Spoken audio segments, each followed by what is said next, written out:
Hello beautiful people, welcome to my YouTube channel. Welcome if this is the very first time you are here, and thank you so much for coming back if you have been here already. I love you so much for that. So this video is going to be about my worst experiences in my modeling career so far. So far, because I still feel like I'm still going to face some challenges. But then if you haven't subscribed to my channel yet or clicked on the notification bell, please do that. And I know you are going to enjoy this video because I have a lot in stock for you. So please do that, and then let's get into the video.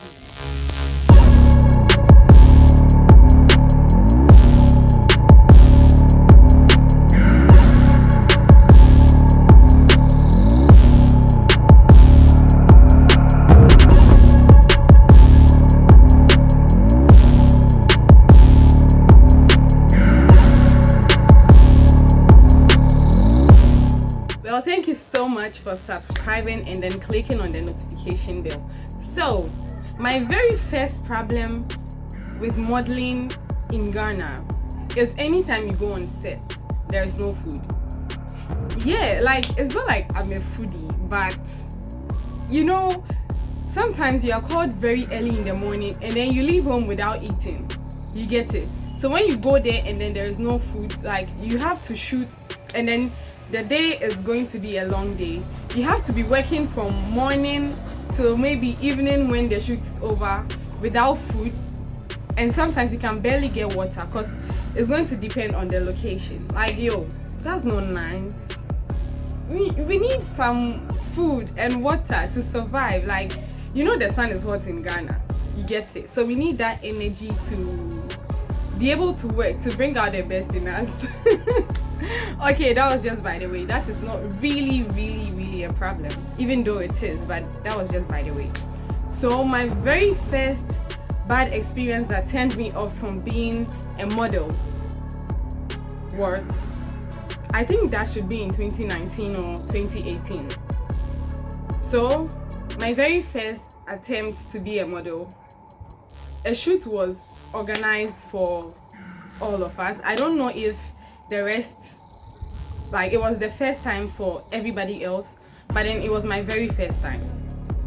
So there were meetings for some time, like several times I wasn't able to attend the meeting. So when it was like time for the shoot, I decided, okay, I'm going to go very early. I'm going to make sure I don't go late. So I don't know if that is the mistake I made, but then I went very early. The time given was 10 o'clock a.m. and I got there at 9. So on getting there, I realized there was nobody there. So I kept calling, and then they kept telling me to wait, they'll be here very soon. And can you believe I waited for 3 good hours and still no one showed up? Like, I mean, 3 good hours. And then the people, I mean, where I went to sit, the people around there, they were, oh god,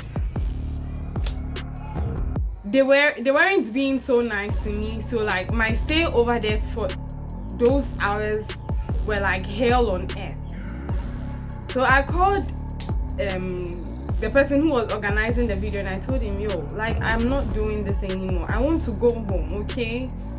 I can't be here and then be treated like I have nowhere to be.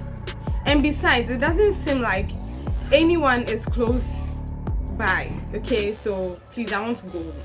And I left. I guess I did, right?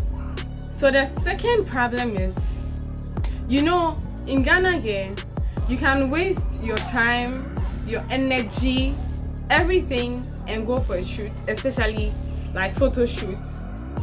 You get there, you shoot and everything, the picture never comes out. And I have encountered that for God knows how many times, like so many times. Like, a lot of my pictures are still with photographers even after 2 to 3 years. Like, who does that? You don't, like, it's just like I wasted my effort. It's not nice, okay? If you are not going to work on the thing, don't make me come like waste my transportation, my time, and my energy. I could be making something useful out of those. Okay, yeah. So that's another problem. And then another one, this one is very recent, like this year. You know, before this very year, ending of last year into this year, I was so depressed for reasons best known to me. So I stopped going for shoots, and yeah, so I stopped doing literally everything because I didn't have the energy, I didn't have the zeal to do that. So coming back this very year, I had a few photographers in my Instagram DMs wanting to work with me and all that. So I was like, okay, why not start with these, like maybe to find myself or something.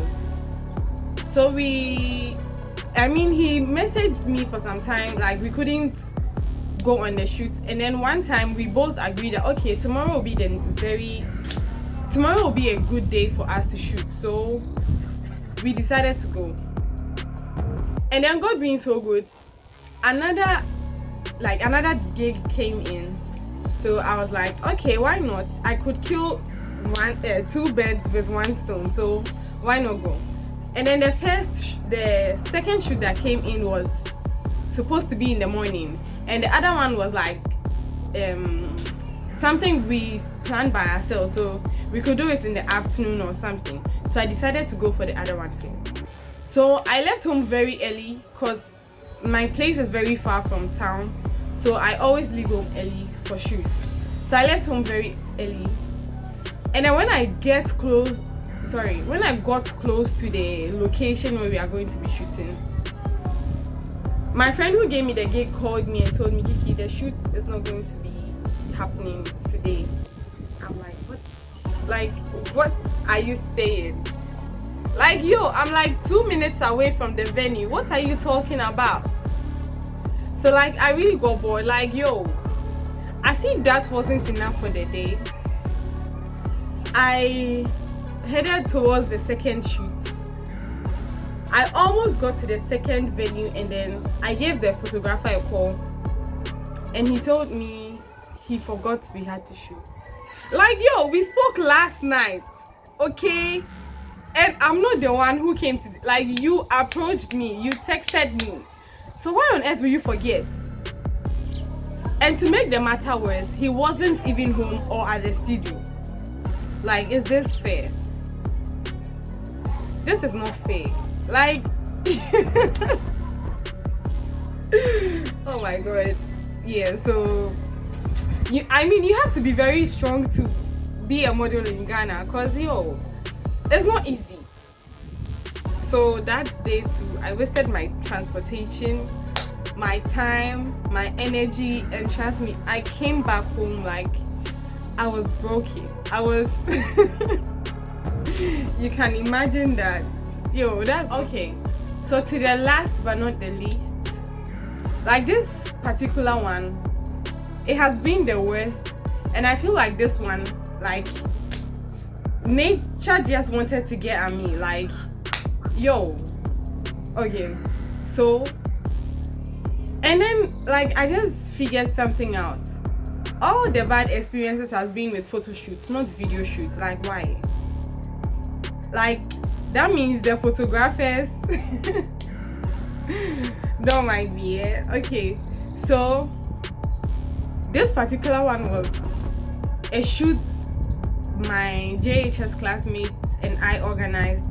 He wanted to go into photography, so he wanted to work with me, and like, yo, that's so nice. Like, you know, working with your childhood friend. Yeah, I call them my childhood friends, because like they are one group of people I love so much. Like, I always thank God for them, and they are my favorite people, like my favorite group of people. So you get what I'm trying to say. So we decided to do a bikini shoot at the beach. So he chose Osu Castle. You know, there's like the sea passes through like in front of the castle. So that's where we decided to go shoot. So I was like, okay. So we met at the Independence Square, and then I don't really know that much. I don't really know that place so well. So he took the lead, and I followed. So from there we went to the shoot, and then when we went, you know, the sea in Ghana is not always blue, like always. But then that day, like, you should have seen it. The place was so nice. The water was blue, the skies were blue. Like, when we got there, I was like, yo, it's like today, like, nature is working for my good, because the whole place is looking so nice, and I can imagine how nice the pictures are going to look.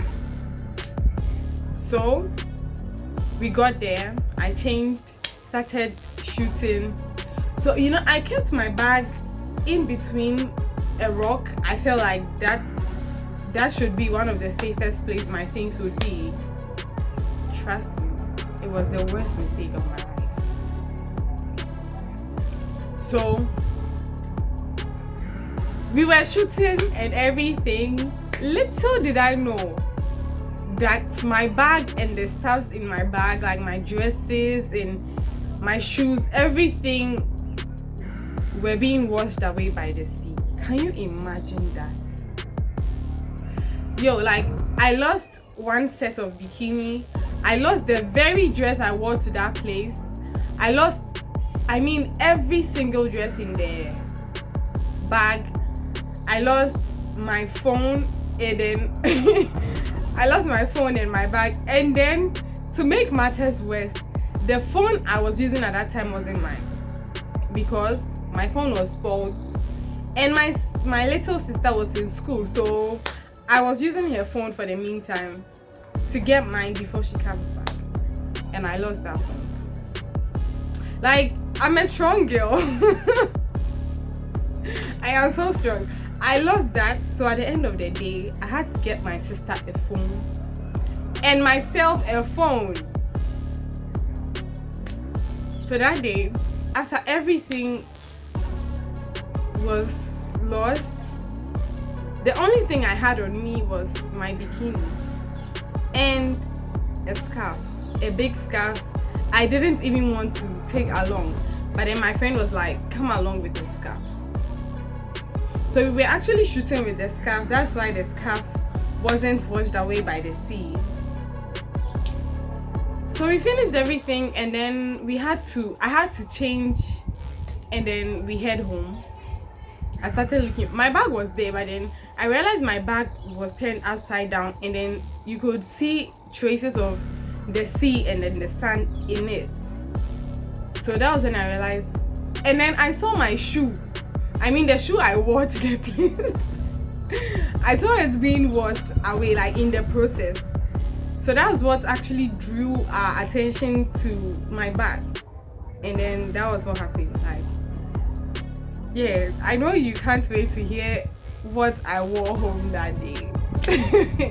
Okay, so that day, as I said, I was in just my bikini, and I used the scarf as like a cover up. I tied it around my neck. Maybe I would leave some of the pictures on the screen, yeah, but I tied the scarf around my neck, and then I didn't even have a belt around, so I used a charger cable which belonged to my friend to tie, like, my waist, so the scarf doesn't fly away and everybody gets to know that, oh, okay, she's not in a dress. Can you believe this happened to me? And you know, like, at that moment, I couldn't cry. I was just so surprised, or should I say I was shocked. Like, I didn't know what to do. So even after that, when I wore the scarf, and I forgot to mention, I had to wear heels home. So heels from Osu to Ashaiman. Thank you. So even after that, after what I wore, my friend was like, we could actually take some pictures, you know. So we took a few pictures from that outfit. I haven't posted it because I don't know how I feel about that particular picture, so I haven't posted it yet, but then I'll drop it on the screen as I said. So I wore that home, and I used my phone to call. I used my friend's phone to call my mom because I had no phone on me. And then I left for the house. I mean, when I was in the car, people kept asking, "Are you okay?" There was one gentleman sitting beside me. He was like, "Excuse me, are you fine?" And you know the funny thing, the bikini I was wearing was wet. Like, yo, I'm a strong girl. Like, I'm a strong girl. So yeah, shout out to me. And before I forget, there is this thing about Ghanaian photographers and videographers. I think it's a problem to the nation. You know, they don't like girls who know what they are about. They don't like people who ask questions. But then how would I know what I'm supposed to do or whatever is going to be about if I don't ask questions? Yo, if you are wanting to be a model, or if you are a model out there, please ask questions, okay? That is the best way to know whether you are safe, you are in good hands, or you really want to do what you have to do at that point in time. You get it? So I would urge everyone to ask questions. If they don't give you the gig because you are asking questions, let it go, okay? Your safety first. That is one thing I would always do until maybe I pass away. I would always keep asking questions. And if you feel like you don't like me, or if you feel like I am too known, as Ghanaians will say, because I want to know what is going on, hello, you can keep your gig, okay? My safety first. Like, that is what everybody should be doing, yeah? You have to make sure you are in good hands, because I hear some people get kidnapped, some people get raped, some people get, like, a whole lot of things, all in the name of modeling. No, that is not it, okay? Please, you have to know what you are about, yeah? And the only way to do that is by asking questions. So please don't hate anyone for asking questions, yeah? You should be proud of them. Like, so far, it's only one person that has told me, "I like how you're asking questions because you know what you are about." And yes, I do. I know what I'm about. I know what I am going to do. I know what I want to do. You get it? So thank you very much. But then if you're a model out there, please take this into consideration. It's very serious. Yeah, so thank you very much for watching this video. If you have come this far, like, yo, hey, like, you are a fan, you bab. So thank you very much once again. Don't forget to subscribe to my YouTube channel or click on the notification bell to get notified anytime I post a video. Thank you very much. I love you, and I love you again. But seriously, I love you, okay? Because you don't know how much this means to me. Like, watching my videos, like coming all this far and liking it, subscribing and all that. I love you.